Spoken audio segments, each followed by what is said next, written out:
Programme آئینہ کے ساتھ طاہر احمد بھٹی آپ کی خدمت میں حاضر ہے۔ آج ایک پوسٹ ایسی دیکھنے کو ملی ہے جو ایک خاص لحاظ سے زیادہ اس کی اہمیت بڑھ جاتی ہے۔ لمس یونیورسٹی میں پروفیسر ہیں ڈاکٹر تیمور رحمان، انہوں نے کم اینڈ جوائن اس کہہ کے تو پھر ایک tolerance in Pakistan the life of minorities in Pakistan, اس تھیم اور اس ٹاپک کے ساتھ ایمنسٹی انٹرنیشنل کے حوالے سے ایک ایونٹ آرگنائز کیا ہوا تھا اور وینیو بھی ڈیسائیڈڈ، اور ساتھ ٹیوزڈے 6 دسمبر کو، اور اس میں انہوں نے مختلف سب سے پہلے وہ جاوید غامدی صاحب سے لے کے تو مرزا سلطان احمد تک 6 اسپیکرز کو دعوت دی ہوئی تھی، اور اس کے بعد ان کا ٹویٹ آتا ہے ایمنسٹی لمس کا، آن 6 December 2022 ایمنسٹی انٹرنیشنل لمس chapter intended to host a talk on tolerance in Pakistan، یعنی اس تاریخ کو ایمنسٹی انٹرنیشنل کے لمس چیپٹر نے یہ ایک گفتگو کا انعقاد کرنے کا پلان کیا ہوا تھا، اور اس میں members of various marginalised communities of minorities of Pakistan ان کو دعوت دی ہوئی تھی، ان کے اسپوکس پرسنز کو یا ان کے نمائندوں کو۔ Unfortunately, we were abruptly told to drop the Ahmadi representative name who had called to speak last night۔ کل رات ہمیں بدقسمتی سے یہ کہا گیا ہے کہ اس ساری ٹاک میں باقی سارا کچھ چلتا رہے، لیکن جو احمدی ریپریزنٹیٹیو ہے اس کا نام ڈراپ کر دیں۔ اب اگر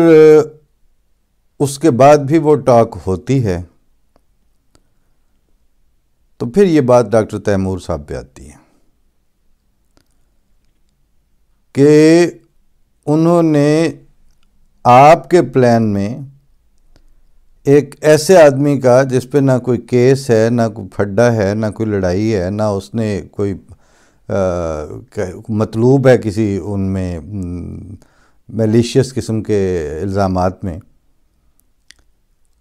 اور اس بندے کو گفتگو سے روک دیا گیا ہے۔ کس فورم پر؟ Amnesty international. کس جگہ؟ یونیورسٹی۔ کون سی یونیورسٹی؟ جو اس وقت لبرل اور پروگریسو تھاٹ کی نمائندہ یونیورسٹی کے طور پر مانی جاتی ہے، اور اس کے باوجود اگر وہ ٹاک ہو جاتی ہے یا وہ پھر اس کو مطلب یہ ٹویٹ کافی نہیں ہے اس کے لیے،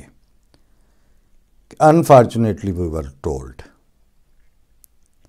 انفارچونیٹلی اگر آپ کو یہ کہا گیا ہے تو آپ اتنے فارچونیٹ بنیں کہ اس کے بعد پھر اس ایونٹ کا ہی پرخچے اڑا کے رکھ دیں کہ نہیں اب پھر یہ نہیں ہوگا، کیونکہ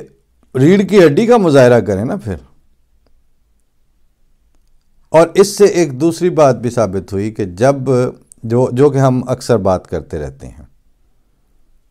کہ پاکستان میں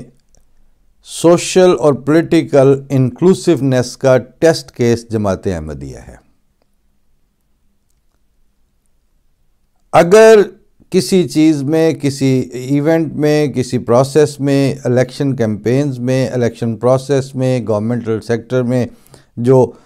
انکلوسیو اپروچ ہے پورے ملک کی،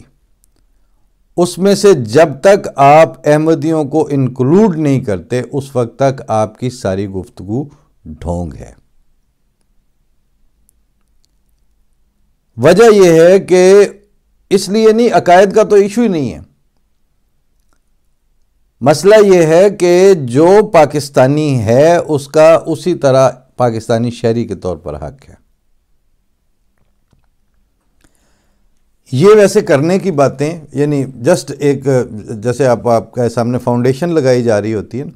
تو یہ ان اصولوں کی بات کی جا رہی ہے. جہاں تک اس وقت پاکستان کو پہنچایا جا چکا ہے اس کا حال یہ ہو چکا ہے کہ وہاں یہ جھوٹ راسخ کر دیا گیا ہے کہ یہ غدار پاکستان ہے،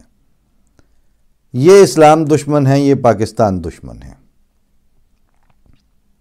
اور یہ سچ تو ان میں سے کسی کو بھی توفیق نہیں ہو سکتی کہ وہ یہ بتا سکیں کہ یہ تو پاکستان بنانے والے ہیں. ہمارے دوست زاہد کاظمی صاحب ہیں، انہوں نے کہا کہ وہیں ہری پور میں ان کی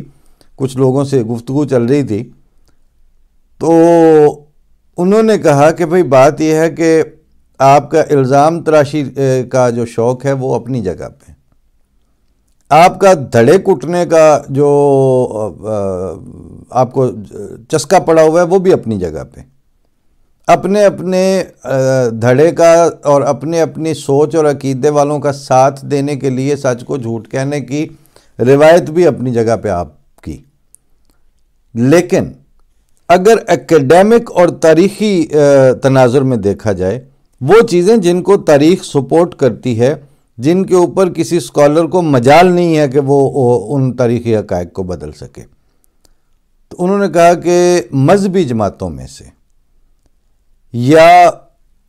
اقلیتی گروہوں میں سے جن کی تعداد کم ہے ان معنوں میں اقلیت کے لحاظ سے، دو ایسے طبقات ہیں جنہوں نے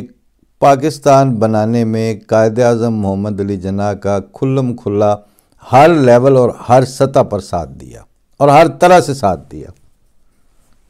ان میں سے ایک جماعت احمدیہ ہے اور دوسری آغا خان کی کمیونٹی تھی. یہ دو واحد ایسی کمیونٹیز ہیں جن کے ائمہ، جن کے سربراہوں نے اور ان کی جماعتوں نے قائد اعظم محمد علی جناح کا ساتھ دیا تھا. باقی جو احرار اور ختم نبوت تو یہ انہی کا احراریوں کا نام بدل کے، اور جماعت اسلامی جو آج وارث بنے بیٹھے ہیں اور دیگر سارے، انہوں نے تو قائد اعظم کے نام پتہ نہیں کیا کیا رکھے تھے اور پاکستان کو کیا کیا کہتے تھے. That is part of history.